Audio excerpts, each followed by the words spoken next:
untuk mentarbiyah, dan ini mereka umurnya belum sampai, masih anak-anak, itu boleh saja dengan hal-hal yang duniawi. Ingin anak-anak ini tahu Ustaz, kenapa mereka harus berpuasa.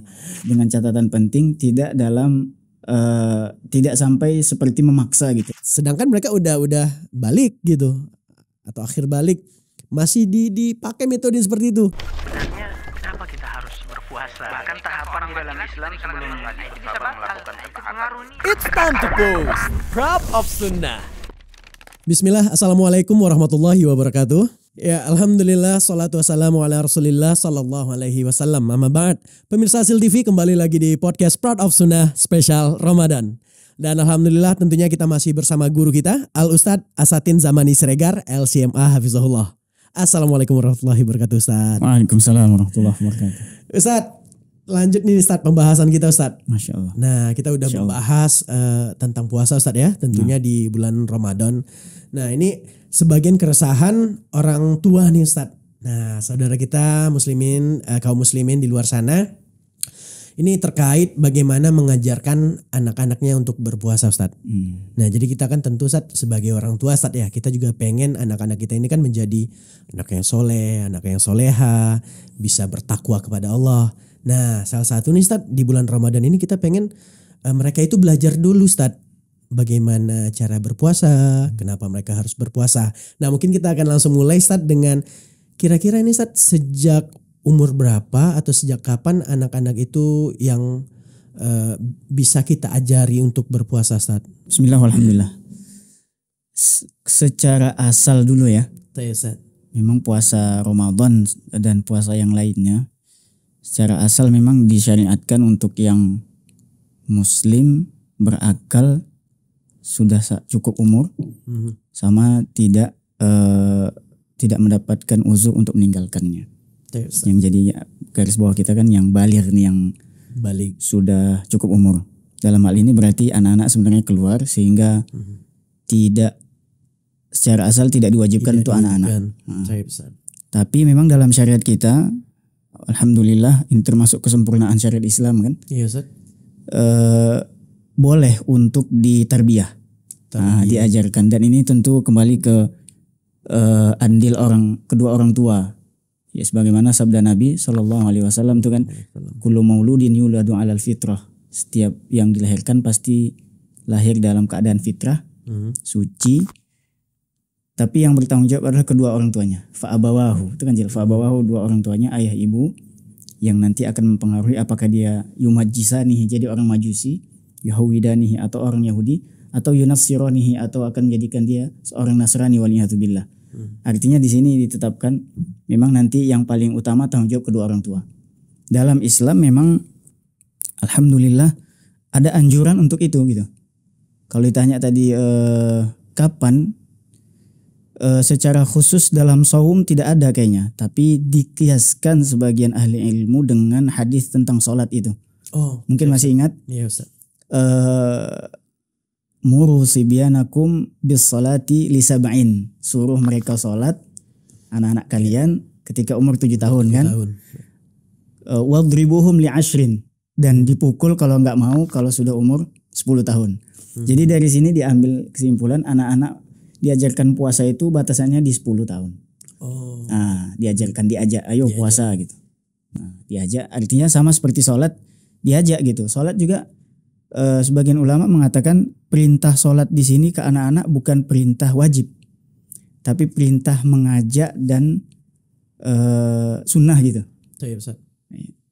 Baru nanti ketika umur 10 juga seperti itu, tapi dengan tambahan dipukul. Dari situ berarti puasa juga seperti itu, ada yang mengatakan 10. Jadi di umur 10 itu sudah pas itu untuk diajak, ayo puasa, diajarkan gitu kan. Masya Allah. Jadi menurut kias tadi nih Ustaz, dikiaskan dengan hadis tentang sholat, anjuran mengajar. Ini namanya tarbiyah Ustaz ya? Tarbiyah. Jadi bisa dipraktekkan juga untuk ibadah puasa ini Ustaz? Bisa. Idealnya mulai 10 tahun. 10 tahun. Diajarkan anak-anak ini untuk berpuasa Ustaz ya? Berpuasa. Nah, jazakallahu khair Ustaz. Berarti Ustaz, untuk mengajarkan ini Ustaz, kita kan juga ingin anak-anak ini tahu Ustaz, kenapa mereka harus berpuasa. Terus nanti apa manfaatnya. Nah Ustaz, ada nggak Ustaz nasihatnya untuk kita menjelaskan kepada anak-anak kita Ustaz, biar mereka ini mau berpuasa dan mereka tahu puasa mereka untuk apa Ustaz? Iya, Masya Allah, baik. Tentu dimulai tadi kita katakan dari kedua orang tua kan. Dia taunya makan itu pasti ada. Ketika nampak kedua orang tua puasa dan tidak makan, di situ dia pasti akan bertanya. Disitulah kita jelaskan. Kenapa? Ya tentu pertama kali kita sampaikan ke anak-anak ini yang paling penting ini ajaran Islam. Ya kan, itu aja. Ya, karena kalau kita jelaskan nanti untuk bertakwa, mereka mungkin nggak ngerti. Belum ngerti kan ya. Kita kesampaikan inilah ajaran Islam, diajarkan, diperintahkan oleh Allah dan diajarkan oleh Nabi. Itu sudah mendasar, itu diajarkan ke anak-anak. Kemudian itu yang paling mendasar. Kalau misalnya untuk mentarbiyah dan ini mereka umurnya belum sampai, masih anak-anak, itu boleh saja dengan hal-hal yang duniawi. Contohnya untuk melatih. Misal ya seperti tadi, misalnya di dalam beberapa hikmah puasa itu disebutkan kan untuk sehat misalnya. Atau boleh ditambah dengan untuk motivasi, kalau kamu puasa dikasih hadiah. Oh boleh seperti itu Ustaz? Boleh. Masya Allah. Itu mungkin kayaknya kita dulu diajarkan juga seperti itu, sudah terbiasa kan. Kalau Afwan misalkan sebulan penuh puasa nanti dibeliin ini ya. Kayak gitu. Itu boleh. Gimana, Ustaz? Boleh, dalam syariat boleh. Dalam hal tarbiyah ini Ustaz? Dalam tarbiyah. Dan kita punya dasar juga sebenarnya untuk melakukan itu dari Nabi. Ya, dari Nabi SAW itu ada seorang sahabat wanita yang mengajarkan anak-anak mereka seperti itu. Tapi ini kisahnya ketika itu yang wajib seperti yang kita ketahui dalam sejarahnya, yang diwajibkan ketika itu adalah puasa Asyura. Jadi ceritanya dalam puasa Asyura ada beberapa sahabat wanita, karena diwajibkan ketika itu, mereka juga mengajarkan kepada anak-anaknya untuk menekankan bahwa hukumnya memang wajib. Jadi sampai diajarkan anak-anak mereka di saat itu kan. Nah, ketika dibawa ke masjid, kata sahabat wanita ini, ya ketika nanti mereka rewel istilahnya, kelaparan, nanti akan diberikan mainan. Dulu katanya disebutkan dalam riwayat itu mainannya dalam bentuk mainan dari suf, dari kapas, atau dijadikan seperti boneka lah kalau di zaman kita sekarang. Jadi itu jadi mainan mereka supaya terlupakan dari itu. Lupa dia dengan rasa lapar tadi. Karena asik bermain. Karena asik bermain. Itu salah satu cara sih. Yang jadi sekedar dasar, kalau kita mengerjakan itu ada bentuk dasar syariatnya gitu. Dan ini ditetapkan oleh Nabi SAW, tidak diingkari. Jadi boleh. Masya Allah. Ya, dari sini kita ambil ketika mengajarkan anak-anak itu ada embel-embel. Kamu kalau satu hari dapat ini. Sempurna nanti sekian dapatnya gitu misalnya kan. Boleh. Nggak masalah, itu untuk melatih dan mentarbiyah. Sambil nanti diajarkan semakin dewasa, tentu bukan itu tujuannya kan gitu. Itu sambil diajarkan seperti itu. Baik, Masya Allah. Berarti ada tolak ukurnya dengan usia anak-anak ini Ustaz ya. Bukan berarti langsung kita menjelaskan secara dalil atau ketakwaan, tapi sesuaikan dengan umurnya. Sesuai dengan umur. Dan ini yang dilakukan oleh sahabat juga dulu Ustaz ya. Baik, Syekh. Barakallahu fiik. Berarti kalau memang untuk motivasi ini boleh kita lakukan memberi hadiah Ustaz ya? Boleh. Insyaallah boleh. Ini mungkin hal yang paling mudah dan mungkin bisa dilakukan oleh semua orang Ustaz ya? Bisa. Pasti. Karena anak-anak kan seneng dikasih hadiah tuh, reward gitu ya. Iya, Masya Allah. Apalagi mungkin kalau bisa sebulan penuh gitu Ustaz. Masya Allah. Kita pun senang kalau dikasih hadiah kan? Kita masih senang Ustaz. Alhamdulillah. Masya Allah. Baik. Ustaz, ini masih terkait Ustaz.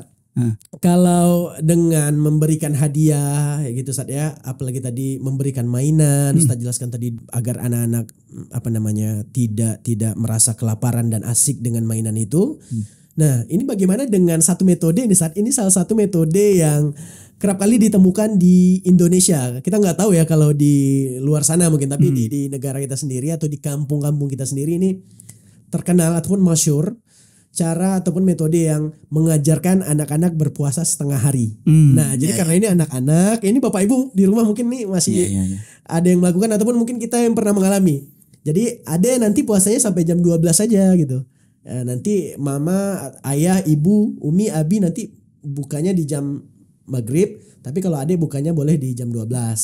Nah hal-hal yang seperti ini Ustaz, boleh nggak kita mengajarkan anak-anak untuk berpuasa tapi hanya sampai setengah hari, sehingga dikenal puasa setengah hari untuk anak-anak ini. Saya bagaimana Ustaz? Ya, penting nih Masya Allah. Terkait dengan yang tadi juga, dengan catatan penting, tidak sampai pada tahap kita seperti memaksa. Jadi mentarbiyah mereka untuk puasa dengan embel-embel sedikit tadi, dengan catatan penting tidak tidak sampai seperti memaksa gitu. Artinya ketika sampai pada tahap mereka sanggupnya cuma seperti tadi setengah hari, ya sudah kita okekan. Sebenarnya lebih pasnya kita nggak nawarkan sebenarnya mau sampai jam berapa enggak, tapi sampai tahap misalnya walaupun misalnya dia sampainya jam 9. Datang ke kita, ya Bu udah nggak kuat. Jangan kita paksa. Atau boleh tapi sedikit demi sedikit. Oke, dari jam 9 misalnya udah bilang gitu, tambah dikit ya sampai jam 10 ya. Misal. Tapi tetap tidak memaksa. Ketika sudah memang tidak sanggup lagi, maka kita kasih ke lapangan, dipersilakan kita kasih dia makan gitu. Biar disuruh buka puasanya. Jadi itu catatan penting memang harus kita ketahui. Jangan sampai pada tahap pemaksa sehingga nanti dia justru malah ini kadang-kadang penting nih. Kalau sudah merasa terpaksa malah nanti dia menjauh dari puasa ini. Itu yang tidak dipaksakan. Iya.